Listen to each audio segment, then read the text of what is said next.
is just not quite enough. LKT's been kind of on fire in the losers bracket after he went down to M squared, which was one of the biggest upsets we've had in our tournaments so far. He's been just on fire going through losers, just tearing up his opponents. And now let's see how far he can take it. Let's see if he can take it all the way back to Grands and get a chance to fight Nebula. But first he's got to make it through Cherpumple. And if Cherpumple takes this, then she gets her rematch against Nebula. Yep, so she fought him in winners finals, went 3-1, so definitely took a game. Yep. And was she the only person to take a game from Nebula this set? Today I believe so. He has lost games before, but I think that he hasn't lost a set in one of our tournaments other than one to someone that just came from out of the college. So Nebula's definitely our top seed for a reason. He's absolutely superb with his Pac-Man. Oh, absolutely. You can tell he's put a lot of time into it. But that's for later. For now, we've got a Robin versus an Ike. We've got... This is going to be interesting because you've got two characters that you're not used to seeing a whole lot, but they're both pretty slow on the ground and they both hit pretty hard. Yep. But whereas you have Ike who just goes straight in, you have Robin who is a bit more technical, a bit more kind of weird with her setups. So it's going to be... Speaking of weird with her setups, she's already got 80% on him. Wow. Without 0 to 78, and that's... Cherpumple's doing a really good job getting the right spacing. Yeah, oh! Some hits almost gets carried off by the taxi platform. That would have been so sad. But that gives Tommy a little bit of stage control and gives him the ability to kind of like catch up a little bit. Still 97 to 44, so definitely still in Cherpumple's favor. Drops the book and then gets the forward air off of the hit stun from it. There's some weird hitboxes coming out here. Oh yeah, those are hard for Ike to deal with. Yeah, for sure. So if... back throw, and that takes first stock. Just barely. That was really close. Wow. But yeah, Cherpumple with a commanding lead out game one. Again, this is going to be best of 5, so she's got to win 3 in a row, or not 3 in a row, but 3 of the next 5 to move on. But she definitely looks like she wants that rematch. Oh yeah. And you can, and by how she's playing, she's ready for it too. Yeah, LKT's just trying to get in, and that's hard to do on a good Robin that knows what she's doing. Yeah, definitely, because you don't expect such a, Robin's got what, the slowest walking speed in the game? I believe she's first or second. Yeah. Or slowest. But that dash attack is gonna do it. LKT just catching up to Cherpumple and just taking out that stock. So now 56%. That's definitely very quick. That's two Ike grabs. Yep. We'll tie that right back up. So as much as there was a commanding lead, Cherpumple really needs to just keep LKT out like she's been doing. And she's doing a pretty decent job of it so far. Yeah, she needs to stay safe because LKT is doing a really good job reading things like rolls. Yep, for sure. And so Cherpumple's at her best keeping her distance, whittling with projectiles and doing punishing of her own. Yeah, but she's also very good at punishing anything that's not safe that LKT is doing, and that forward air out of the fire, the arc fire is just going to take game one for Cherpumple. This is going to be a really interesting set now. They have a history, I believe, 3-1 in LKT's favor, sets overall at our tournaments. So it's definitely LKT is usually the one that wins, but I think that if there's a time for Cherpumple to bring it back, I think now's the time. And we're back at Smashville. Going straight back to Smashville, LKT definitely likes this pick. So we'll see, and this is looking the same. Like LKT tries to get in and then just gets punished by Robin's surprisingly good frame data. I feel like I'm watching game one again. Yeah, I mean it's pretty much the same. 73%. LKT gets a little bit in here, gets a grab, but he just can't get too much off of Robin's landings because those forward airs and back airs are just so strong and so large that you can't punish it. Like, it hits your shield and you get pushed so far back you just can't do anything about it. Yeah, watching Cherpumple's Robin and LKT's Ike is like that old paradox of having the unstoppable force meeting the unmovable object. Pretty much. And slides in their back air, and now commanding lead, 56% now. Ooh, lands right into that up smash, but not enough to kill. Such a good defensive game out of Cherpumple. Yeah, but she's got to get back to the ground. She doesn't quite die to that large forward air, but very good choice. Yes, definitely. The aggressive option for the recovery was the only option that wouldn't have gotten her killed. Because that eruption was going to hit. That sticks around for what? That's going to. It's going to give you a bad day. That covers below the ledge. That covers way above Ike. There's nowhere else that Cherpumple could have gone other than to hit Ike out of it before he launches it.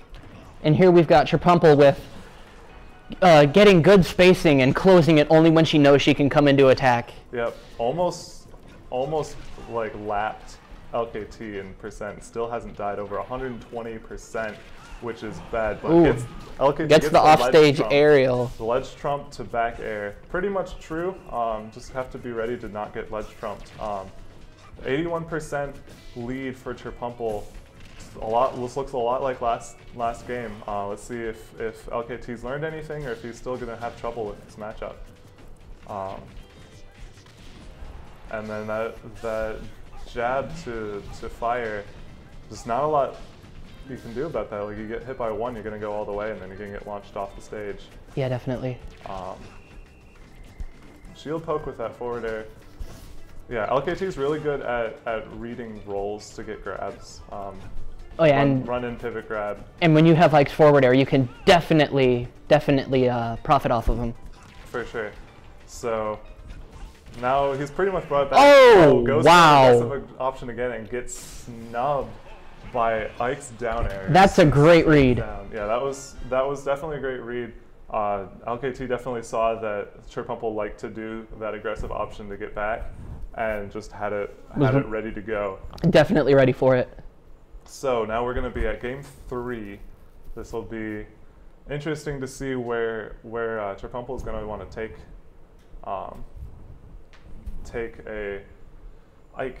I know LKT almost always bans Lilat. That's definitely his least favorite stage by far. It's pretty much everybody's least favorite stage. I like Lilat.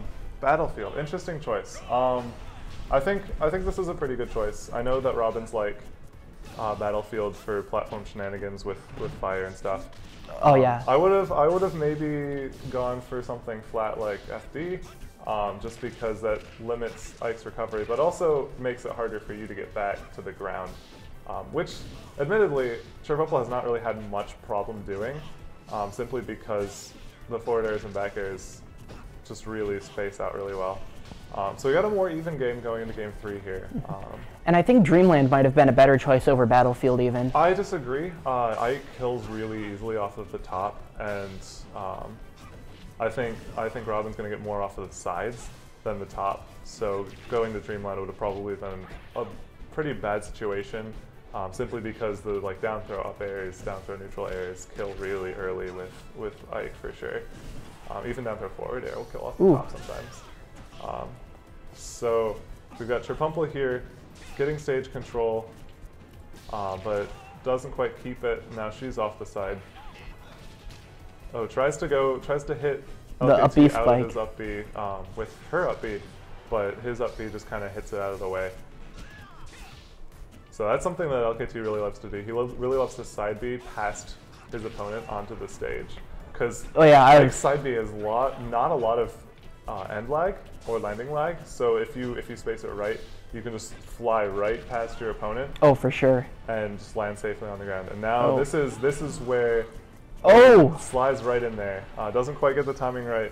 But gets a dash attack and has stage control. And then he's going goes for it again, and there it is. Wow. Yeah, there's nothing you can do about that. If the Ike times it right, and you're not in the right position to hit him out of it, there's nothing you can do about that eruption. It's really bad, especially with a character like Robin that doesn't have any active hitbox on the character on the up B. Yeah, definitely. So and with really no other recovery options too. But okay. So LKT gets about 64% before finally taking a forward air and losing his first stock. So now we've got almost even game. Cherpumple's really bringing it back. Tries to go for a roll, I think, and gets hit out of it with a dash attack. LKT backing off, not wanting to contest Robin right there. He's in a bad position. But Robin at 100%. Ooh, he just barely mistimes the forward air out of the down tilt. That could have been it. Still might be. One of the things that Cherpumple is really good at doing is utilizing rage. For sure. And so even though it looks like this is really in LKT's favor, it could really go either way, because with the way Robin hits and the way Cherpumple uses that. That was a classic read. That was a great read. LKT had that roll read from about 5 seconds earlier. Oh yeah. So what happened there was he was constantly going for the eruption to force her into an aggressive option. Yep. And then he started going for ledge trumps to force her to make quick reactions. And so she had to very quickly choose what she was going to do. She chose a roll, which was the smartest option in the moment, because she didn't want to jump because a forward air could have come out. And he had that roll read. Up tilt was going to just take it. So that was really, really smart playing on LKT's part. So now we've got game 4 here, and we've got 2-1 in LKT's favor. We definitely had a very commanding lead from Cherpumple coming into this set, but LKT's just slowly bringing it back here. And looks like we're at Town and City now? Town and City. That's not too surprising. The Battlefield wasn't doing it for her. Smashville wasn't doing it for her anymore. But just like with Dreamland, like we were talking about earlier, Town and City does have the pretty low ceilings. That is true. And plus you have a platform game which is potentially even worse than Dreamland because of how they move. For sure. So I can definitely see Ike getting, some early percent kills off the top. Yeah, it's gonna if he decides to take the game up there. But with Robin dominating in the air, it's really hard to tell how it's going to fan out. Yeah, and this is one of LKT's favorite things to do. LKT loves to just wait for you to come back and grab you. Wait for you to come back and grab you. If you don't come down with a safe enough option to get out of the way, he's just going to get a grab and going to get a forward air or an up air or a neutral air out of it. Ike's throw confirms are ridiculous. Ooh. Cherpumple catches the landing with an up smash. Oh, off stage. That was, again, like, LKT's just been conditioning. What was that? It's so... L Thunder just kind of stuck there for a second. But LKT's just really good at conditioning his opponents to react in a certain way and then punish it. He's really smart about that. Yeah, this is great heavyweight play. For sure. This is definitely a character that not a lot of people know. He's the only one in our area. At least here at MSU. So like he's the only experience we get is fighting him. So I'll tell you what, that's definitely good experience. For sure. Cherpumple's just got a really big hill to climb here. 61% already. Utilizing a lot of projectiles, she's going to run out of them pretty fast. Yeah, dash attack's not quite going to take it, but gets it close. Up air, there it is. I think that LKT could have shielded that, but I don't think that he thought that was coming quite as quickly as it was. So 79% to 0. Second stock for both players. Definitely the scary situation for Robin, but in the right situation, if she can just get the right percent like that, like strings like that, can really bring it back to Robin's favor. The book just hitting him out of that up tilt. She's just got to keep him off the ground. And now she's got 11 sword back. So a few more percent, and this is going to be checkmate percent. So I think this is it. If she gets a grab, which she's going for the edge guard right now, if she gets a grab, I think this is it.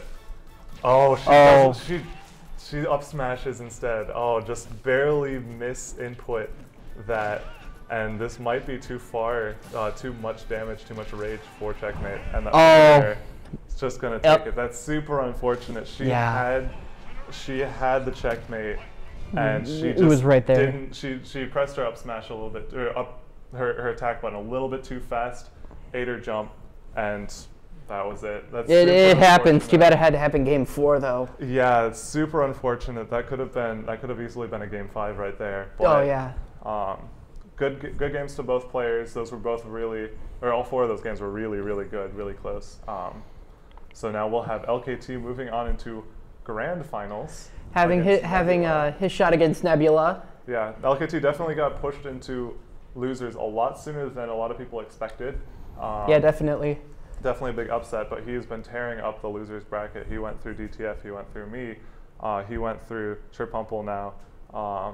So now he's got to fight Nebula, who's definitely the best player in our club. Oh yeah. Sure. Which is interesting because we also have Slam Shady. He's not here tonight, but Slam Shady is actually on the Michigan PR. He's number 15 best player in the state right now, and as far as he's beaten Nebula at other tournaments, but here he hasn't beaten him, or at least hasn't taken a set. So we're gonna have grand finals here coming up pretty soon. But I think we're gonna cut it to a break real quick. Maybe, maybe not.